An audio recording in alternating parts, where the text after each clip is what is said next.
ਮਰਤਬੇ ਨਹੀਂ ਬਾਗ ਭਰੀਏ ਜਿਹੜਾ ਵਾਰਸੋਂ ਮੈਂ ਵਾਰਿਸ ਸ਼ਾਹ ਹੋਇਆ।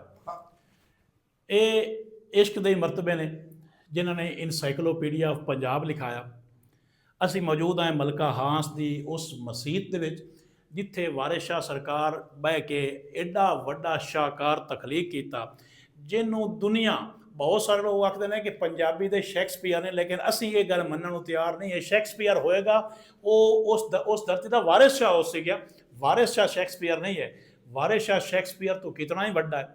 ਜਿਹੜੇ ਵਾਰਿਸ ਸ਼ਾਹ ਦੇ ਬੋਲ ਨੇ ਉਹ ਸ਼ੇਕਸਪੀਅਰ, ਜੋ ਵਾਰਿਸ ਸ਼ਾਹ ਦੇ ਨਸੀਹਤਾਂ ਨੇ, ਜੋ ਵਾਰਿਸ ਸ਼ਾਹ ਦੇ ਅਖਾਣ ਨੇ, ਜ਼ਰਬੁਲ ਅਮਸਾਲ ਨੇ, ਪੰਜਾਬ ਦਾ ਨਕਸ਼ਾ ਹੈ, ਉਹ ਸ਼ੇਕਸਪੀਅਰ ਕੋਲ ਕਤਈ ਨਹੀਂ ਹੋ ਸਕਦਾ। ਜੋ ਮੁਆਰਫਤ ਦੀ ਗੱਲਾਂ ਵਾਰਿਸ ਸ਼ਾਹ ਕੋਲ ਮੌਜੂਦ ਨੇ ਉਹ ਉਹਦੇ ਕਦੀ ਮੌਜੂਦ ਨਹੀਂ ਹੋ ਸਕਦੀਆਂ।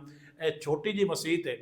ਮਲਕਾ ਹਾਂਸ ਮਸ਼ਹੂਰ ਹੀ ਇਸ ਵਜ੍ਹਾ ਤੋਂ ਹੋ ਗਿਆ ਕਿ ਇੱਥੇ ਵਾਰਿਸ ਸ਼ਾਹ ਸਰਕਾਰ ਨੇ ਕਦਮ ਰੱਖੇ ਔਰ ਇੱਥੇ ਬਹਿ ਕੇ ਉਹਨਾਂ ਨੇ ਹੀਰ ਤਖਲੀਕ ਕੀਤੀ। ਅੱਜ ਇਹ ਤਹਿਸੀਲ ਹੈਡਕੁਆਟਰ ਹੈ। ਤਹਿਸੀਲ ਹੈਡਕੁਆਟਰ ਇਹ ਬਹੁਤ ਵੱਡਾ ਕਸਬਾ ਬਣ ਚੁੱਕਿਆ ਹੈ ਔਰ ਤੁਹਾਨੂੰ ਅੱਗੇ ਹੁਜਰਾ ਵੀ ਵਿਖਾਇਆ ਹੈ। ਇਹ ਮਸੀਤ ਮੌਜੂਦ ਹੈ। ਇਹ ਪੂਰਾ ਪਿੰਡ ਹੁਣ ਕਸਬਾ ਅਗਰ ਬਣ ਗਿਆ ਤੇ ਇੰਟਰਨੈਸ਼ਨਲ ਸ਼ਹਿਰ ਬਣ ਚੁੱਕਿਆ। ਜਿਹੜੇ ਬੰਦੇ ਵੀ ਇੱਥੋਂ ਗੁਜ਼ਰ ਕੇ ਜਾਂਦੇ ਨਾ ਪਾਕ ਪੱਤਨ, ਉਹ ਇਹ ਵੇਖਣ ਮਸਜਿਦ ਵੇਖਣ ਦੀ ਖੈਸ਼ ਉਹਨਾਂ ਦੇ ਵਿੱਚ ਜ਼ਰੂਰ ਆਉਂਦੀ ਹੈ। ਇੱਥੇ ਆਉਂਦੇ ਨੇ ਤਕਰੀਬਨ ਗੁਜ਼ਰ ਕੇ ਜਨਾਬ, ਤੇ ਇੱਥੋਂ ਹੋ ਕੇ ਤਾਂ ਹੋ ਕੇ ਜਾਂਦੇ ਨੇ। ਵਸਤੇ ਪਿਆ ਪੰਜਾਬ। ਵਾਰਿਸ ਸ਼ਾਹ ਔਰ ਉਹਨਾਂ ਸਾਰੇ ਬਜ਼ੁਰਗਾਂ ਨੂੰ ਸਲਾਮ ਜੀ। ਜਿੰਦੇ ਵਸਤੇ ਰਹੋ। ਬਹੁਤ ਸ਼ੁਕਰੀਆ।